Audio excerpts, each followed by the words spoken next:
تو پہلا بنیادی رشتہ خامند اور بیوی ہے، اور آخری رشتہ بھی خامند اور بیوی ہے۔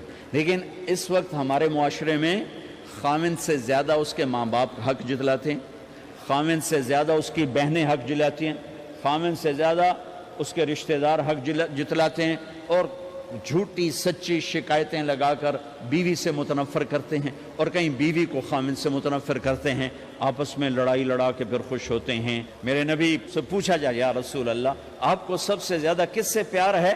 تو آپ نے کہا عائشہ سے۔ اللہ، وہ جھینپ کے کہنے لگے نہیں، میں پوچھ رہا ہوں لوگوں میں آپ کو کس سے زیادہ پیار ہے؟ تو آپ کہتے ابو بکر سے۔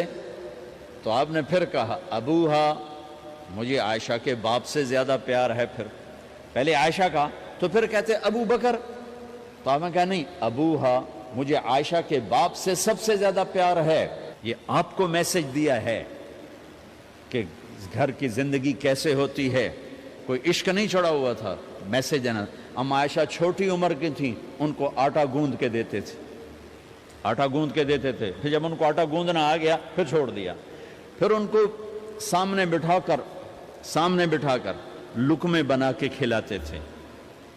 پھر ام عائشہ رضی اللہ تعالیٰ عنہ کوئی گوشت کا ٹکڑا، وہاں بڑے بڑے گوشت کے ٹکڑے پکائے جاتے تھے، تو کوئی گوشت کا ٹکڑا اٹھایا اور ایسے 2-4 جگہ سے نوچا اور پھر رکھ دیا، سارا کھایا نہیں جاتا تھا، تو اللہ کے نبی اسی کو اٹھاتے اور حضرت عائشہ کو دکھا کر جہاں سے حضرت عائشہ نے نوچا ہوتا تھا وہاں سے یوں کاٹ کے دکھاتے تھے۔ پھر حضرت عائشہ رضی اللہ تعالیٰ نے گلاس اٹھایا پانی پینے کے لیے، جہاں ہونٹ لگائے اس پہ گلاس رکھ دیا، بڑے بڑے گلاس ہوتے تھے، تو حضرت ہمارے نبی اٹھاتے تھے، جہاں عائشہ کے ہونٹ لگے ہوتے تھے وہاں ہونٹ لگا کے پانی پیتے تھے۔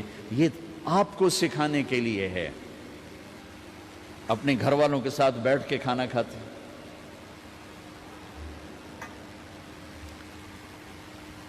یہ میرے نبی کی معاشرت ہے، یہ میرے نبی کی زندگی۔ گھر میں جھاڑو دیتے، اپنے کپڑے خود دھوتے، کوئی چیزیں بکھری پڑی ہوتی تو بیوی کو نہیں ڈانٹتے، خود اٹھ کے سیٹ کر کے رکھ دیتے، گھر والوں کے ساتھ مل کر برتن دھوتے، صفائی کرتے، گھر والوں کے ساتھ مل کر۔ یہ میرے نبی کی ایک خوبصورت زندگی ہے۔ بھائیو بہنوں، ہم بھلا چکے ہیں،